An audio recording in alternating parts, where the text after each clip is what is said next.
축복합니다.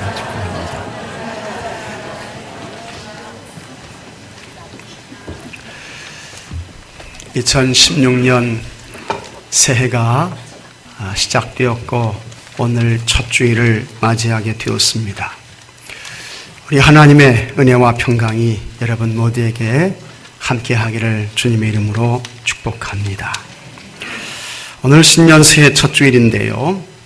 그래서 오늘은 좀 재미있는 유머로 이렇게 설교를 한번 시작해 보도록 하겠습니다. 여러분이 한번 좀 이렇게 부담 없이 생각해 보시고 맞춰 보시기 바랍니다. 일중인의 엄마는 아들을 10명 두었습니다. 첫째 김일남, 둘째 김이남, 셋째 김삼남, 넷째 김사남, 다섯째 김오남.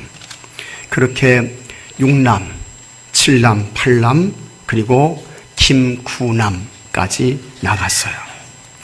자, 여기서 문제인데요.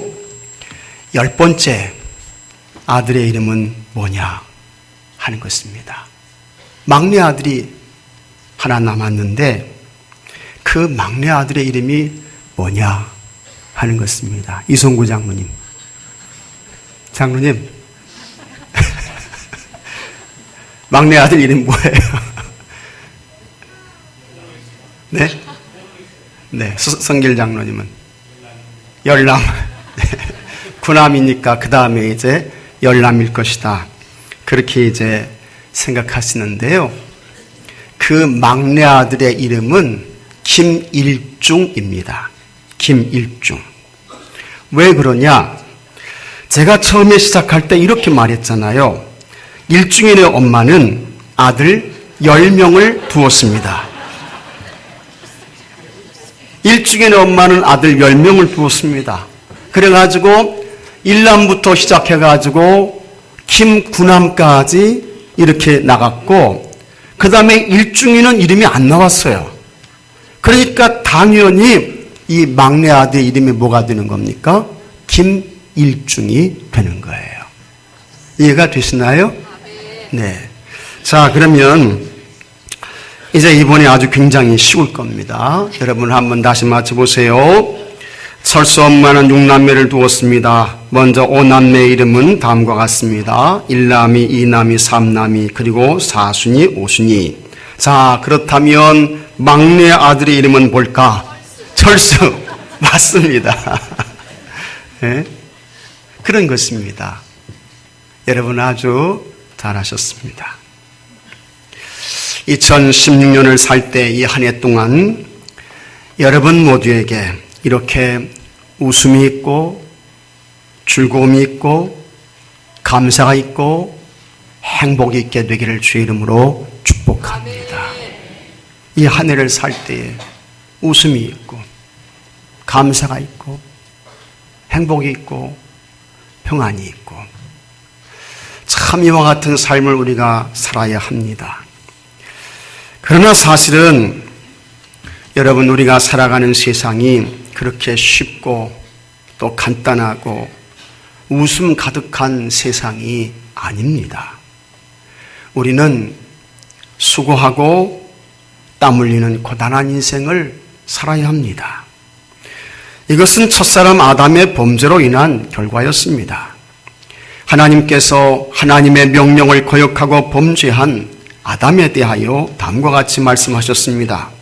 창세기 3장 17절에 내가 내 아내의 말을 듣고 내가 내게 먹지 말라 한 나무의 열매를 먹었은즉 땅은 너로 말미암아 저주를 받고 너는 내 평생에 수고하여야 그 소산을 먹으리라. 평생에 수고하여야 그 소산을 먹으리라. 죄가 우리에게 들어온 결과였습니다. 모세는 우리 인생에 대해서 이렇게 말했어요. 시편 90편 10절에 우리의 연수가 70이여 강건하면 80이라도 그 연수의 자랑은 수고와 슬픔뿐이요. 인생의 삶에서 자랑할 것이 뭐냐?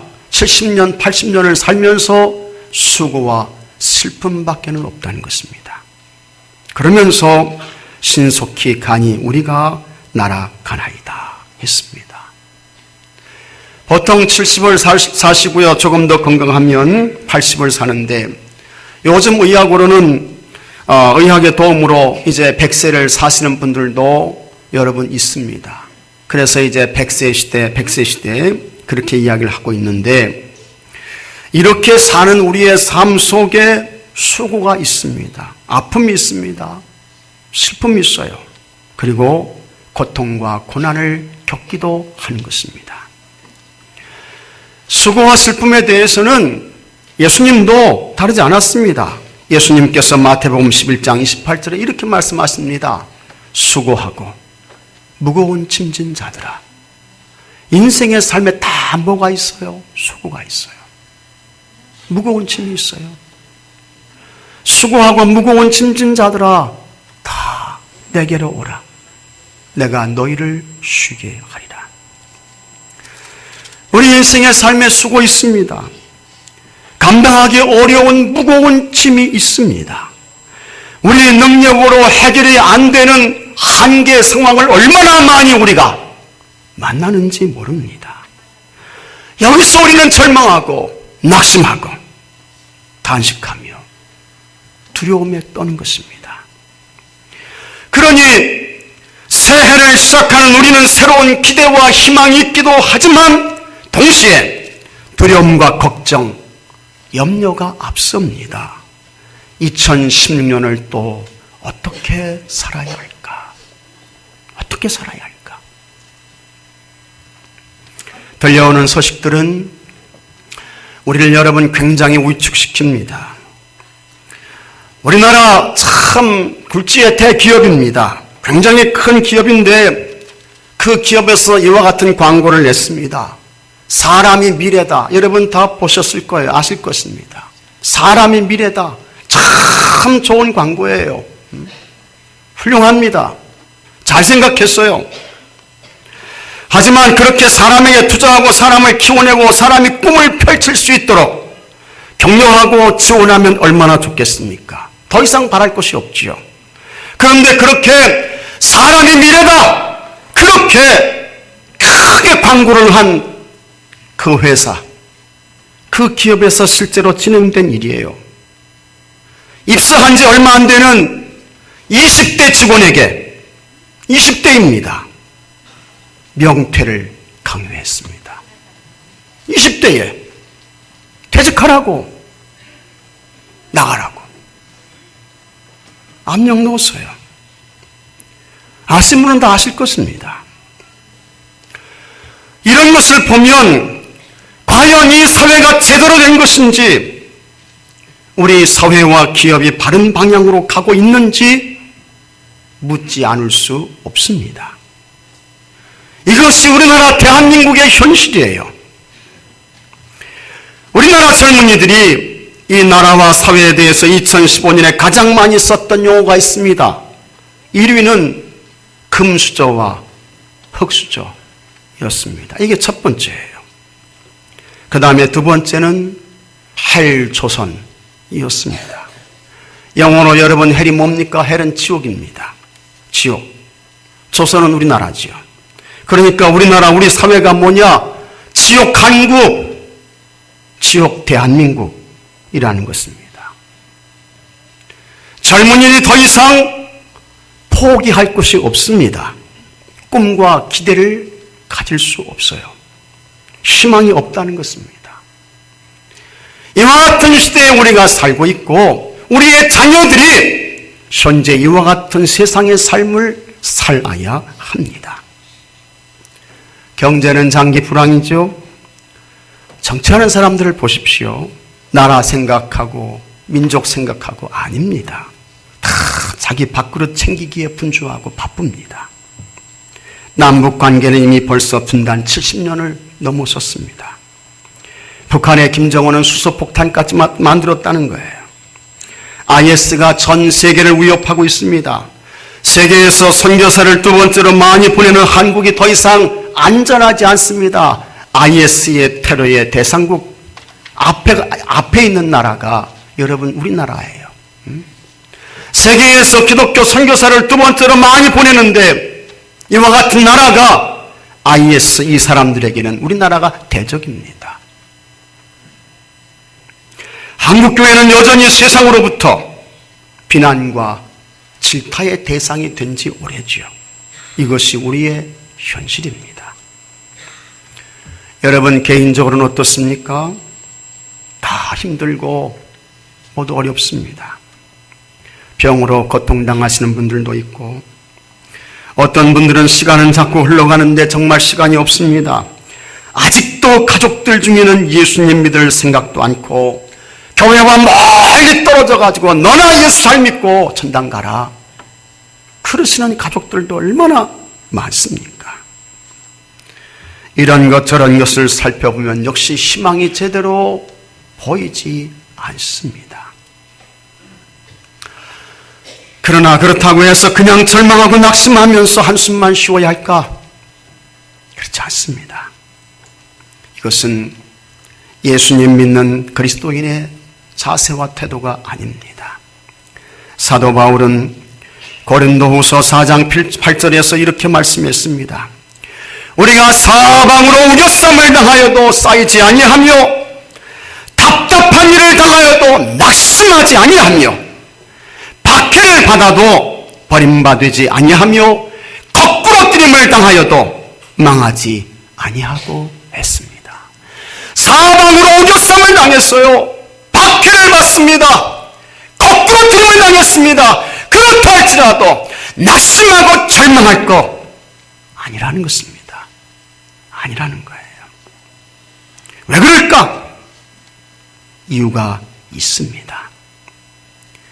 우리는 하나님의 자녀다 라고 하는 것을 깨닫고 믿으시기 바랍니다.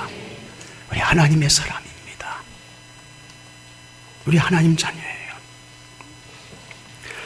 세상 모든 것은 아무것도 없는 무에서 창조하신 하나님, 그리고 창조하신 모든 것을 통치하시고 지배하시고 다스리시는 영원하신 하나님, 그 하나님께서 우리의 아버지가 되십니다. 나의 아버지가 되세요. 하나님이 우리의 아버지가 되시니 걱정할 것이 없는 것입니다. 낙심하고 두려워할 것이 아니다라고 하는 것입니다. 여러분, 우리 하나님이 얼마나 크고 높은 분이신지 아십니까? 그분은 손바닥으로 바닷물을 헤아리십니다. 이 뺨으로 하늘 궁창을 재시는 분이십니다. 땅의 티끌을 배에 담으시는 분입니다. 접시 저울로 산들을 막대 저울로는 언덕들을 다 달아보십니다. 그 하나님 아버지는 우리의 앉고 일어섬을 아십니다. 우리의 오고 감도 아시는 것입니다. 그리고 우리를 보호하시고 우리를 지켜주시는 것입니다. 시편 139편 5절에 이와 같은 말씀이 있습니다. 주께서 나의 앞뒤를 둘러싸시고 내게 안수하셨나이다. 다 같이 말해보겠습니다. 주께서 나의 앞뒤를 둘러싸시고 내게 안수하셨나이다. 믿습니까 여러분? 주께서 나의 앞뒤를 둘러싸시고 하나님이 보호해 주신다는 거예요. 둘러싸셔서 보호해 주셔요. 그리고 하나님께서 직접 찾아오셔서 우리의 머리에 손을 얹으시고 하나님께서 안수해 주신다는 것입니다. 이게 얼마나 하나님의 큰 은혜인지, 이게 얼마나 하나님의 큰 사랑이고 역사인지요. 그러면 언제 하나님께서 우리를 둘러싸 주시고 어느 때 하나님께서 찾아오셔서 그 권능의 오른손을 우리 머리 위에 얹으시고 안수해 주실까? 어느 때요? 하나님께서 찾아오셔서 둘러싸 주시면 어떤 대적도 우리를 해할 수가 없습니다. 하나님께서 우리에게 안수해 주시면 모든 문제가 다 풀어집니다. 다 열려져요. 다 해결됩니다. 악한 사탄 마귀도 한 길로 왔다가 7길로 도망갑니다. 근데 언제 하나님께서 우리를 둘러싸 주시고 어느 때에 우리에게 안수해 주실까? 그것은 우리가 골방에서 기도할 때에, 골방에서 기도할 때인 줄로 믿으시기 바랍니다. 6절에 예수님께서 말씀하셨어요. 자, 6절 말씀 한번 보십시오. 6절 말씀 다 같이 읽겠습니다. 너는 기도할 때 내 골방에 들어가 문을 닫고 은밀한 중에 계신 내 아버지께 기도하라. 은밀한 중에 보시는 내 아버지께서 갚으시리라. 은밀한 중에 계신 아버지께 기도하라. 은밀한 중에 보시는 내 아버지께서 갚아주신다. 갚아주신다. 예수님 말씀하셨습니다. 그러므로 하나님께서 지금도 우리를 골방에서 기다리고 계신 줄로 믿으시기 바랍니다. 그리고 우리가 골방에서 기도하면 하나님께서 우리를 만나주시는 것입니다.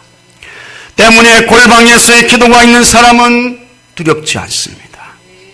골방에서의 기도가 있는 사람은 무섭지 않은 거예요.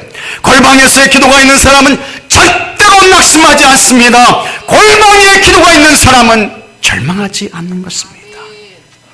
골방에서 기도할 때에 하나님께서 만나주시기 때문입니다. 이 골방은 아무런 방해를 받지 않고 단둘이 만날 수 있는 공간입니다. 이것은 사방의 벽으로 둘러싸인 작은 공간만을 이야기하는 거 아니에요. 작은 밀실을 말하는 거 아닙니다. 우리는 어디서든지 기도의 골방을 만들 수 있습니다. 다른 사람으로부터 방해를 받지 않고 보이지 않는 그 하나님을 내 앞에 모시고 내가 그분과 상대할 수 있는 여건만 되면 그것은 우리에게 골방이 될 수 있습니다. 예수님을 보십시오. 예수님은 세상의 요란한 것을 피해서 산에 가셔서 기도하셨습니다. 들에 가셔서 기도하셨습니다. 그러므로 예수님께는 들이 골방이었습니다. 산이 골방이었습니다. 여러분들이 다 이렇게 골방의 사람들이 되시기를 바랍니다. 골방에서 하나님 만나야 돼요. 하나님 만나야 하는 것입니다. 그러면 왜 하나님은 우리를 골방에서 기다리실까? 우리가 세상을 살 때에 사람을 쳐다보며 사는 경우가 많습니다. 여러분 정신 차리세요. 사람 보고 목사 보고 교회 오는 거 아닙니다. 사람 바라보고 사람 쫓아가고 사람 의지하면 안 됩니다. 그리고 또 세상 것에 기대는데 대부분의 사람들이 세상 돈에 기대고 삽니다. 또 세상 정욕과 쾌락을 쫓아가요. 그러나 이와 같은 세상 것들에 마음 빼앗겨서 세상 사람 의지하고 세상 것에 기대고 살면 그 사람은 그가 의지한 그것으로 반드시 인생이 망가지게 되어져 있습니다.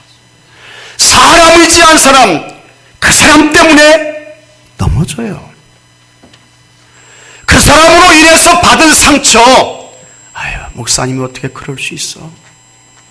장로님이 어떻게 그럴 수 있어? 아유, 속장이 어떻게 그럴 수 있어? 사람 의지하고 사람 바라본 사람은 그 사람 때문에 받은 그 상처 벗어날 수 없습니다. 못 벗어나요. 돈 의지한 사람은 돈 때문에 망신당하고 쓰러집니다. 권력과 정력을 추구하고 거기에 몰두했던 사람은 그것 때문에 인생 절단납니다. 그래서 우리 아버지 되시는 하나님께서 자녀된 우리들에게 말씀하시는 것입니다. 나하고 골방에서 만나자. 나하고 골방에서 만나야 돼. 골방에서 나를 만나면 내가 도와줄게. 나에게 모든 세상에 답이 있다고. 내가 갈 길을 알려줄게. 이 시대에 하나님의 자녀된 우리들에게 들려주시는 하나님의 음성인 것을 깨닫기를 바랍니다. 하나님의 음성이에요. 골방에서 기도하는 중에 하나님을 만나야 내 눈에서 눈물이 씻어집니다. 아무리 사람이 와서 위로한들 위로가 되나요? 눈물이 마릅니까? 아닙니다. 기도의 골방에서 기도하면서 하나님 만나야 눈에서 눈물이 씻겨지게 됩니다. 기도의 골방에서 기도하는 가운데 하나님 만나야 이 마음의 상처가 치료가 되는 것입니다. 그리고 다시 한번 웃음의 자리로 나가게 되는 것입니다. 교회 안에서 신앙생활을 하시는 분들 중에 기도의 골방에서 꾸준하게 하나님을 만나시는 분들을 볼 수 있습니다. 그분들을 보면 삶이 달라요. 삶이 틀립니다. 이분들이 살아가는 삶의 현장 참 힘듭니다. 고단합니다. 수고의 짐이 있습니다. 십자가를 지는 것이 힘에 붙이는 것처럼 보이는 분들도 있습니다. 경제적으로 넉넉하지 않습니다. 세상적인 조건에서 세상 사람들이 부러워할 거 아무것도 없습니다. 그러나 그럼에도 불구하고 유심히 살펴보면 그분들에게는 잔잔한 미소가 있습니다. 평안이 있어요. 감사가 있습니다.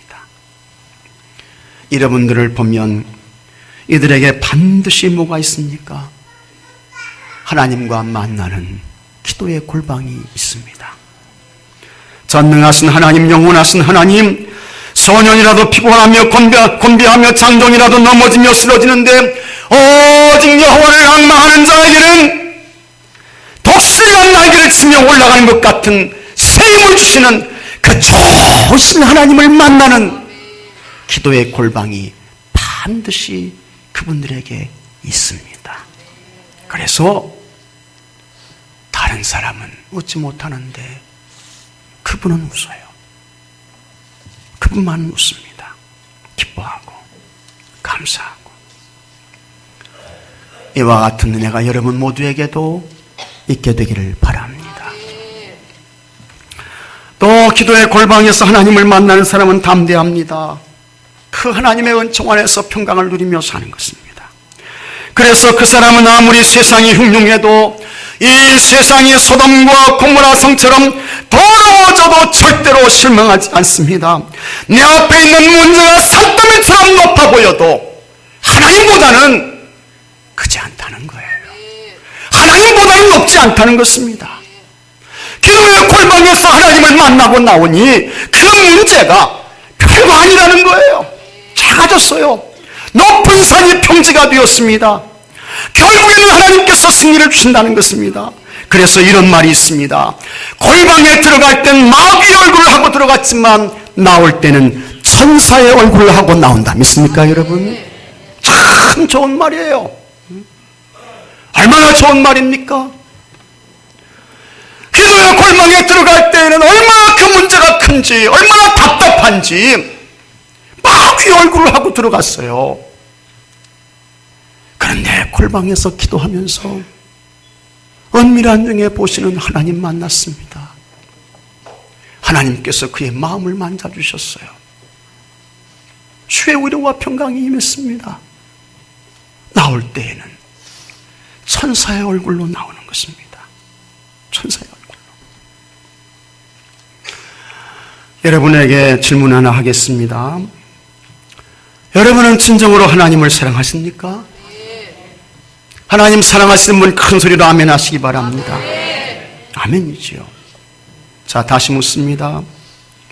난 하나님 사랑하지 않는데요. 하나님 사랑하지 않는 분 손 높이 한번 들어보십시오. 한 사람도 없으시죠. 다 하나님 사랑하십니다. 그렇게 우리가 사랑하는 하나님께서 우리를 만나 주시려고 어디에서 하나님이 기다리고 계시느냐? 기도의 골방에서. 기도의 골방에서 내가 사모하고 내가 사랑하는 그 하나님께서 나를 만나 주시려고 기다리고 계시다고 하는 것입니다. 여러분, 우리가 인생을 살면서 남녀가 사랑에 빠져서 연애할 때 그 시기를 한번 생각해 보십시오. 참 좋은 시절이 다 있었어요. 뜨거운 사랑에 빠져가지고 정말 행복했습니다. 그런데 그때 그 달콤한 그 뜨거운 사랑의 연애를 내가 대신 나가서 해. 이렇게 대리 연애를 시킨 분 있습니까? 또 그렇게 대신 연애를 하라고 말하는 사람 있어요? 없지요. 정신이 이상하지 아니하고는 그런 사람 없습니다. 없습니다. 골방에서 하나님을 만나는 것도 다르지 않습니다. 하나님께서 우리를 끔찍이도 사랑하시는 줄로 믿습니다. 우리도 하나님을 아주 많이 사랑해요. 뜨겁게 사랑해요. 그렇게 하나님과 우리 사이는 사랑의 관계인데 그와 같은 사랑에 빠져있는 하나님과 내가 어디에서 만나느냐? 기도의 골방에서 만나는 것입니다. 그런데 이것을 본인이 하지 않고 이렇게 좋은 것을 본인이 하지 아니하고 다른 사람에게 떠넘긴다는 거예요. 그래서 자기는 기도의 골방에서 기도하지 아니하고 목사님 저를 위해서 많이 기도해 주세요. 그리고 자기는 기도의 골방에서 기도하지 아니하고 세상으로 갑니다. 세상으로 가요. 참 이런 분들은 하나님과의 그 따뜻한 사랑 나눔, 내가 사랑하는 그 하나님과의 사귐과 교제, 그 사랑하는 또 나를 사랑해 주시는 그 하나님을 만나는 그와 같은 행복, 이런 걸 모르는 거예요. 그러니 예수 믿는 게 재미가 있어야지. 신앙생활하는 게 즐거움이 있어야지. 하나님을 못 만나니까 이렇게 되는 것입니다. 답답한 것입니다. 지금도 하나님께서는 여러분 골방에서 우리를 기다리고 계신 줄로 믿으시기 바랍니다. 하나님 만나주시려고 대기하고 계세요. 우리가 살아가는 세상 험악한 세상입니다. 힘든 세상이에요. 우리 자녀들이 얼마나 힘든 세상을 살아야 하는지요. 사람 바라보고 사람 쫓아가면 안 됩니다. 세상 쳐다보고 세상으로 가면 이 가슴이 터지는 것입니다. 비참한 짐승의 꼴이 될 수 있습니다. 하나님 기도의 골방에서 만나야지. 기도의 골방에서 하나님 만나야, 하나님 음성 들어야 그 삶에 행복이 있고 평안이 있고 형통이 있게 되는 것입니다. 여러분들이 다 기도의 골방을 만드시고 그 기도의 골방에서 하나님을 만나시게 되기를 바랍니다. 그리고 기도의 골방에서 하나님을 만남으로 평안이 있고 행복이 있고 형통이 있게 되기를 바랍니다. 그 다음에 예수님께서 기도에 대해서 하시는 말씀 중에 우리가 주의해서 살펴야 할 것이 또 하나 있습니다. 그것이 8절 말씀인데, 자 여러분 8절 말씀 다 같이 한번 읽어보겠습니다. 8절입니다. 그러므로 그들을 본받지 말라. 구하기 전에 있어야 할 것을 하나님 너희 아버지께서 아시느니라. 하나님께서 이미 벌써 다 아신다는 거예요. 시편 139편 4절에 다음과 같은 말씀이 있습니다. 여호와여 내 혀의 말을 알지 못하시는 것이 하나도 없으십니다. 하나님 다 아신다는 거예요. 내 입의 말, 이 모든 것을 하나님이 일일이 다 아신다는 것입니다.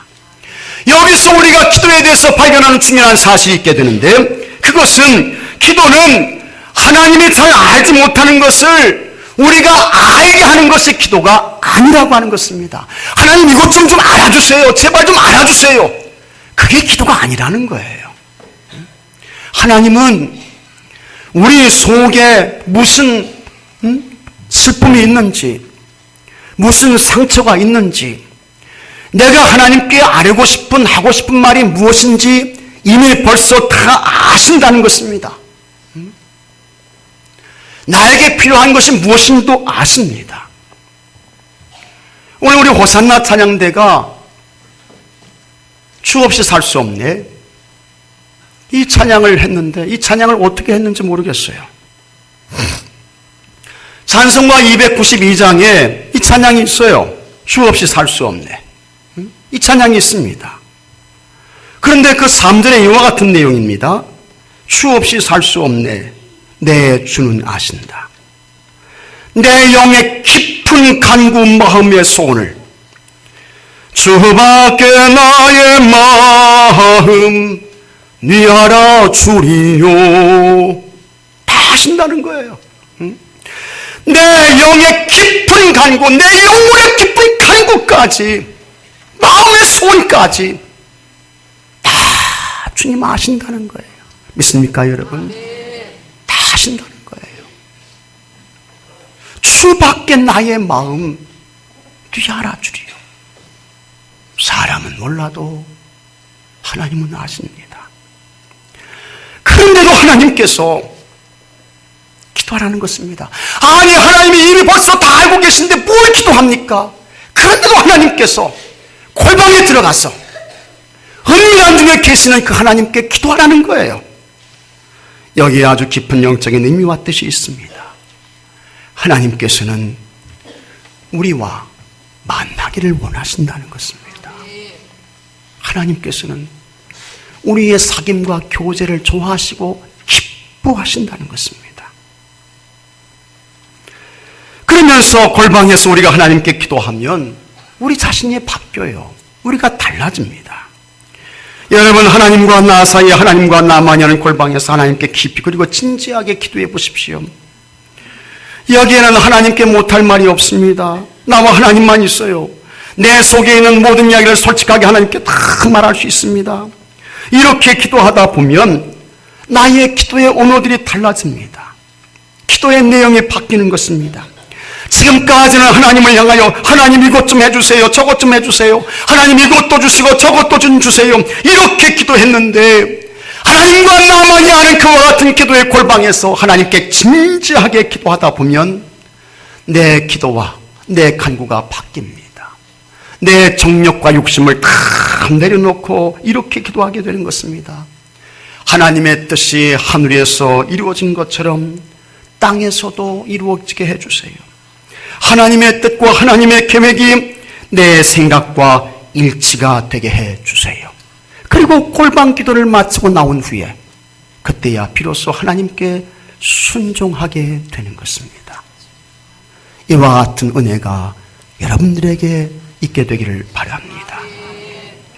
우리가 사는 세상 너무 빠릅니다. 너무 바쁩니다. 그리고 피곤합니다. 그런가 하면 세상에는 재미있는 것들이 많습니다. 게임 중독, 도박 중독, 알코올 중독, 스포츠 중독 등 사람들의 정신을 빼앗아가는 것이 얼마나 많은지, 이것은 무엇을 의미할까? 기도할 시간이 점점 없어진다는 것입니다. 하나님과 나만의 골방이 없어지고 있습니다. 일주일을 살아갈 때에 기도의 골방에 들어간 것이 언제인지 모를 정도로 일주일이 그냥 지나가고, 한 달이 그냥 지나가고, 1년이 그냥 후딱 지나쳐 가버리고, 영적으로 정말 여러분 불행한 것입니다. 이런 기록이 있습니다. 70년, 80년을 사는 서양인들에게 신호등, 교통 신호등 앞에서 기다리는 시간이 전체 6개월이나 된다고 합니다. 광고를 보고 우편물을 뜯고 하는 시간이 전생애 중에 8개월입니다. 잃어버린 분실물을 찾아다니는데 1년 6개월이 걸립니다. 줄서기 하는데 5년을 쓴다는 것입니다. 별거 아닌 것에 사실은 많은 시간이 소모되고 있습니다. 그러나 정작 안타깝고 슬픈 것은 하나님과 우리 사이에 기도의 골방이 사라지고 있다는 것입니다. 하나님의 음성이 들리지 않아요. 성령님의 감동과 감화가 점점 사라지고 있습니다. 교회의 위기이고 인생의 위기가 아닐 수 없습니다. 골방 기도에 힘쓰시기 바랍니다. 골방 기도는 우리 영혼을 소생시키는 영적 오아시스입니다. 골방 기도는 날마다 우리를 새롭게 하는 은혜의 샘입니다. 골방 기도는 나에게 하나님의 능력과 기적을 끌어오는 축복의 샘입니다. 골방 기도는 나에게 밀려오는 세상의 모든 허무와 무의미를 극복해내는 가치의 샘입니다. 골방 기도는 하나님께로부터는 치유와 회복의 은혜를 경험할 수 있는 가장 확실한 통로입니다. 하나님과 나만이 하는 골방에서 하나님께 기도하면 하나님은 우리 가운데 임재하시고 우리를 만나주십니다. 그리고 스바냐에게 주셨던 동일한 은혜를 허락하시는 것입니다. 스바냐 3장 17절에 너희의 하나님 여호와가 너희 가운데 계시고, 하나님이 우리 가운데 계셔야죠. 여러분 가정에 계셔야죠. 내 삶의 현장에 하나님이 계셔야죠. 하나님이 계셔야 되잖아요. 그런데 우리가 하나님 앞에 골방에서 기도하고 간구하면 하나님께서 우리 가운데 임재하시는 것입니다. 그리고 그가 너로 말미암아 기쁨을 이기지 못하시며 내가 오늘도 나를 만나기 위해서 골방으로 들어왔구나, 내가 참 너로 인하여 기쁨을 이기지 못한다. 그리고 너를 잠잠히 사랑하시며 너로 말미암아 즐거이 부르며 기뻐하시리라. 골방에서 하나님 아버지를 부르며 기도해서 하나님께서 우리 교회와 여러분 가운데 임재해 주시고 그 하나님께서 아주 기쁘게 여러분을 만나주시는 은혜가 있게 되기를 바랍니다. 다 같이 기도합시다. 하나님 감사합니다. 2016년 새해를 사는 것이 아니고 그것이 중요한 것이 아니고 하나님이 우리 가운데 계시고 하나님이 우리와 동행하셔야 하는 줄로 믿습니다. 지금도 하나님께서는 골방에서 우리를 만나주시려고 하나님 기다리고 계신 줄로 믿습니다. 우리가 다 기도의 골방으로 들어가서 그곳에서 하나님을 만나게 하여 주시옵시고 하나님을 뵙게 하여 주옵시고 하나님의 인도와 지시를 따라 이 2016년을 승리의 삶으로 살아가는 모든 성도들이 되게 하여 주시옵소서. 예수님의 이름으로 기도합니다.